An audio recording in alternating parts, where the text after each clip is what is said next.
വിശുദ്ധ പൗലോസ്ലീഹ കൊറിന്തോസുകാർക്ക് എഴുതിയ ഒന്നാം ലേഖനം 12-ാം അധ്യായം 27 മുതൽ 31 വരെയുള്ള വാക്യങ്ങൾ. നിങ്ങൾ ക്രിസ്തുവിൻ്റെ ശരീരവും ഓരോരുത്തരും അതിലെ അവയവങ്ങളുമാണ്. ദൈവം സഭയിൽ ഒന്നാമത് അപ്പസ്തോലന്മാരെയും രണ്ടാമത് പ്രവാചകന്മാരെയും മൂന്നാമത് പ്രബോധകരെയും തുടർന്ന് അത്ഭുത പ്രവർത്തകർ, രോഗശാന്തി നൽകുന്നവർ, സഹായകർ, ഭരണകർത്താക്കൾ, വിവിധ ഭാഷകളെ സംസാരിക്കുന്നവർ എന്നിവരെയും നിയമിച്ചിരിക്കുന്നു. എല്ലാവരും അപ്പസ്തോലരോ? എല്ലാവരും പ്രവാചകരോ?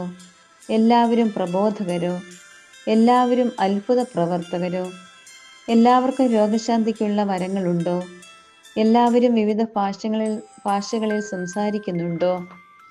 എല്ലാവരും വ്യാഖ്യാനിക്കുന്നുണ്ടോ?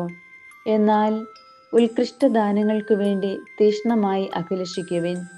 ഉത്തമമായ മാർഗം ഞാൻ നിങ്ങൾക്ക് കാണിച്ചു തരാം. നമ്മുടെ കർത്താവായ മിശിഹായ്ക്ക് സ്തുതി. വിശുദ്ധ ലൂക്കാ എഴുതിയ സുവിശേഷം 6-ാം അധ്യായം 12 മുതൽ 19 വരെയുള്ള വാക്യങ്ങൾ. ആ ദിവസങ്ങളിൽ അവൻ പ്രാർത്ഥിക്കുവാൻ ആയി ഒരു മലയിലേക്ക് പോയി. അവിടെ ദൈവത്തോട് പ്രാർത്ഥിച്ചുകൊണ്ട് രാത്രി മുഴുവൻ ചെലവഴിച്ചു.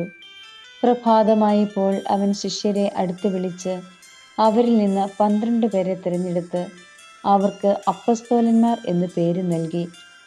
അവർ പത്രോസ് എന്ന് അവൻ പേര് നൽകിയ ശിമയോൻ, അവൻ്റെ സഹോദരനായ അന്ത്രയോസ്, യാക്കോബ്, യോഹന്നാൻ, ഫിലിപ്പോസ്, ബർത്തലോമിയോ, മത്തായി, തോമസ്, ഹൽപ്പയുടെ പുത്രനായ യാക്കോബ്, തീവ്രവാദിയായി അറിയപ്പെട്ടിരുന്ന ശിമയോൻ, യാക്കോബിൻ്റെ മകനായ യൂദാസ്, ഒറ്റുകാരനായി തീർന്ന യൂദാസ് കറിയോത്ത എന്നിവരാണ്. അവൻ അവരോടുകൂടെ ഇറങ്ങി സമതലത്തിൽ വന്നു നിന്നു.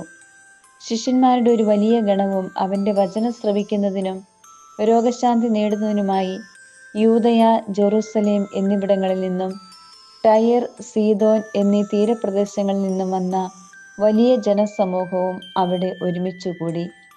അശുദ്ധാത്മാക്കളാൽ പീഡിതരായവർ സുഖമാക്കപ്പെട്ടു. ജനങ്ങളെല്ലാം അവനെ ഒന്ന് സ്പർശിക്കുവാൻ അവസരം പാർത്തിരുന്നു. എന്തെന്നാൽ അവനിൽ നിന്ന് ശക്തി പുറപ്പെട്ട് എല്ലാവരെയും സുഖപ്പെടുത്തിയിരുന്നു. നമ്മുടെ കർത്താവായ മിശിഹായ്ക്ക് സ്തുതി.